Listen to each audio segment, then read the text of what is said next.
দেউতা মই বিয়া পাতিম। আৰে অলপ ডাঙৰ হলো না। দেউতা এতিয়া মই আপোনাতকৈ ডাঙৰ হৈ গ'লো।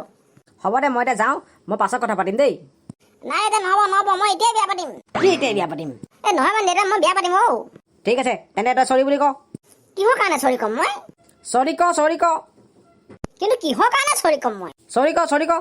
আৰে মোৰ ভুল ক'ত মই চৰি ক'ম কি কাৰণে? প্ৰথমে তই চৰি বুলি ক। আৰে দেউতা কি কাৰণে চৰি ক'ম আপুনি মোক কাৰণটো কওক না। তই মুঠতে চৰি কবি নাই তই সেইটো ক। হে ভগৱান মই বুজি পোৱা নাই এতিয়া মই চৰি ক'ম কি কাৰণে? নাই নহ'ব তই চৰি বুলি ক'বই লাগিব। অ'কে ঠিক আছে চৰি। চাবাছ মেৰা বেটা, তই ট্ৰেইনিঙত একদম পাছ কৰিলি নম্বৰ 1। এতিয়াহে তই একদম উপযুক্ত হৈছ, তোৰ ট্ৰেইনিং শেষ। কাৰণ তই একো কাৰণ নোহোৱাকৈ তই চৰি ক'বলৈ শিকিলি। দেউতা মই দেখোন একো মাথা মুণ্ডা বুজিয়ে নাপালো। মইনো ক'ত আজি বুজি পালো 25 বছৰ, তইতো বহুত বাকী আছ এতিয়া। মানে দেউতা মই এতিয়া বিয়া পাতিব পাৰিম নে? পাৰিবি তইতো ট্ৰেইনিঙত পাছেই কৰিলি না। তাৰমানে দেউতা মোক কি এইটো ট্ৰেইনিং আছিলে নি? মূৰ্খ, এইটো জীৱনৰ ট্ৰেইনিং হয়, সকলোৱে পাছ কৰিব নোৱাৰে পটককে।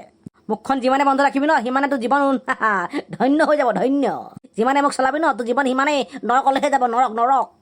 দেউতা কথা এটা সুধো, আপোনাৰ বিয়া পাতিবৰ ট্ৰেইনিং আপোনাক কোনে দিছিলে?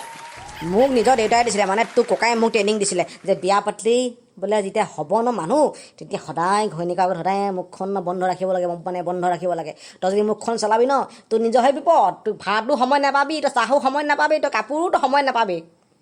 সেইকাৰণে তই বিয়া পাতে তোৰ ঘৈণীয়েকৰ আগত তই সদায় মুখখন বন্ধ কৰি ৰাখিবি, তোৰ তেতিয়াহে জীৱন ধন্য হৈ যাব। তই সদায় সময়ত খাব পাবি, সময়ত কাপোৰ পাবি, সময়ত তই চাহ পাবি।